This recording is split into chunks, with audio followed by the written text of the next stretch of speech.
Assalamualaikum warahmatullahi taala wabarakatuh. Apa kabar semua murid-murid? Muadib doakan agar semua murid-murid berada dalam keadaan sehat walafiat dan sentiasa bersedia dan bersemangat untuk mengikuti sesi PDPR bersama Muadib pada hari ini. Jadi alhamdulillah, sebelum kita bermula, kepada yang sudah subscribe, terima kasih atas sokongan anda. Yang belum subscribe, tolonglah sokong Muadib. Terima kasih semua.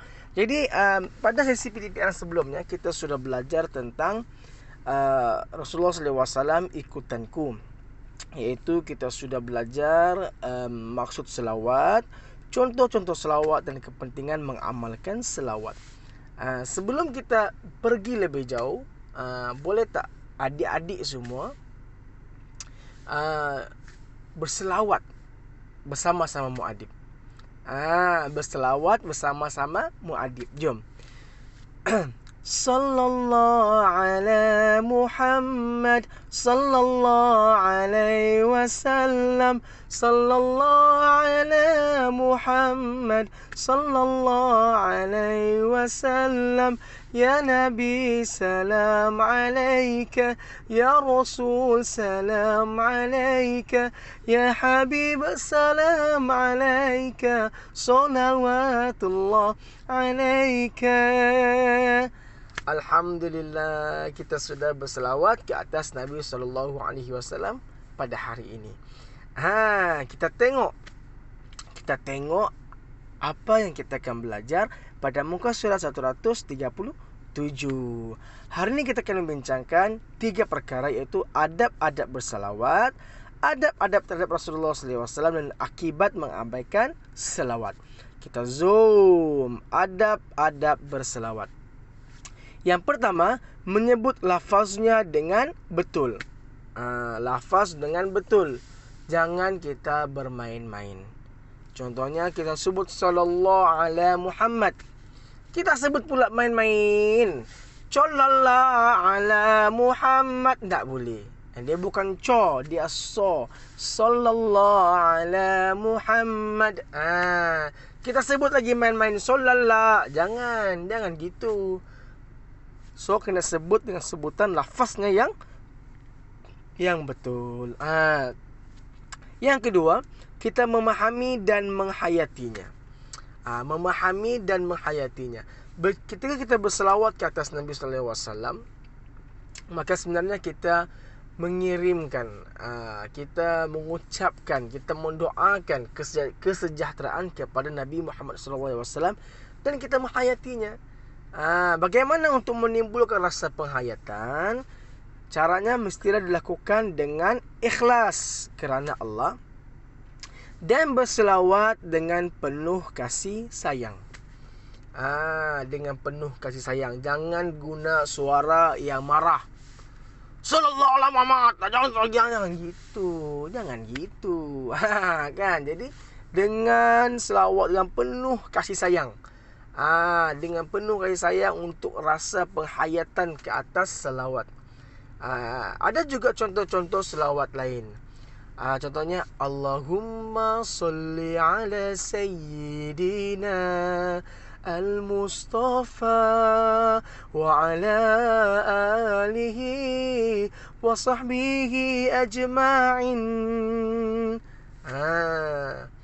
Jadi banyak contohnya selawat-selawat lain.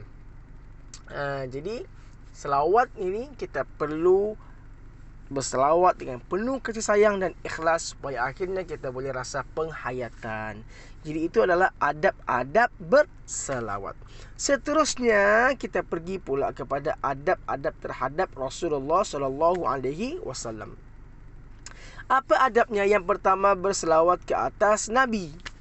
Macam yang kita buat tadi, berselawat ke atas Nabi ini bukan hanya sekali-sekala. Kalau boleh hari-hari dan banyak kali kita berselawat ke atas Nabi SAW. Dan yang seterusnya ialah mengasihi para sahabatnya. Semua sahabat Nabi wajib untuk kita kasihi, wajib untuk kita cintai. Tidak boleh kita menghina sahabat-sahabat Nabi, tidak boleh kita mencaci maki sahabat-sahabat Nabi. Hukumnya berdosa. Jadi kena mengasihi setiap sahabat Nabi SAW. Seterusnya ialah beriltizam dengan sunnah Rasulullah sallallahu alaihi wasallam. Kita cinta Rasulullah, kita cinta sunnah baginda sallallahu alaihi wasallam, kita mengamalkan sunnah baginda sallallahu alaihi wasallam. Apakah sunnah baginda sallallahu alaihi wasallam yang perlu kita amal hari-hari dalam kehidupan kita? Contohnya sebelum makan basuh tangan, guna tangan kanan, mengambil makanan yang dekat, jangan berebut, jangan gelojoh ketika makan. Contohnya kalau kita masuk tandas, guna kaki kiri, keluar guna kaki kanan, baca doa. Itu adalah sunnah Nabi SAW. Ada orang kadang beranggapan dia tidak mau cuci tangan, dia makan pakai sudu. Sebenarnya dia tidak mengamalkan sunnah Nabi SAW. Makan guna sudu tidak jadi masalah. Contohnya kita makan guna sup, makan sup kan guna sudu lah. Macam mana kita mau ambil kuah sup guna tangan kan? Tapi asasnya membasuh tangan, begitu. Okey. Yang seterusnya ialah berazam menziarahi makam baginda. Apa dia makam? Makam ni kubur baginda sallallahu alaihi wasallam yang terletak di Madinah. Kita berazam untuk sampai ke sana dan menziarahi Nabi sallallahu alaihi wasallam. Itu adalah adab-adab terhadap Rasulullah sallallahu alaihi wasallam. Seterusnya kita pergi pula yang terakhir ialah akibat mengabaikan selawat. Akibat mengabaikan selawat. Yang pertama, menghilangkan rasa cinta kepada Rasulullah sallallahu alaihi wasallam. Bila kita kurang selawat, maka kita akan mengurangkan rasa cinta kepada Nabi sallallahu alaihi wasallam. Sedangkan Nabi cintakan kita sampai sanggup berkorban apa saja supaya kita semua ni dapat hidayat Allah Subhanahu wa taala. Nabi sanggup untuk dihina oleh orang kafir Quraisy. Nabi sanggup dihalau dan dibaling guna batu ketika berada di Taif semata-mata untuk menyebarkan dakwah. Jadi kita harus dan wajiblah sebaik-baiknya lah. Bukanlah wajib tapi harus kita sunat untuk kita berselawat kepada Nabi sallallahu alaihi wasallam hari-hari. Seterusnya ialah bila kita mengabaikan selawat akan timbul rasa tidak mengasihi Rasulullah sallallahu alaihi wasallam dalam kehidupan. Seolah-olah kita tidak cinta, kita tidak pula mengasihi Nabi sallallahu alaihi wasallam. Dan seterusnya termasuk dalam golongan orang yang hina. Jadi orang tidak berselawat ni termasuk dalam golongan orang yang hina. Okey. Itu adalah adab-adab berselawat, adab-adab terhadap Rasulullah sallallahu alaihi wasallam dan akibat mengabaikan selawat. Kita baca info ni. Ini sangat berguna ni info ni sebenarnya.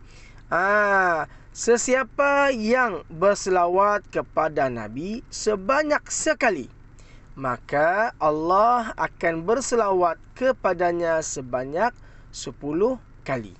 Wih, untungnya kita selawat kepada Nabi 1 kali, Allah selawat kepada kita 10 kali.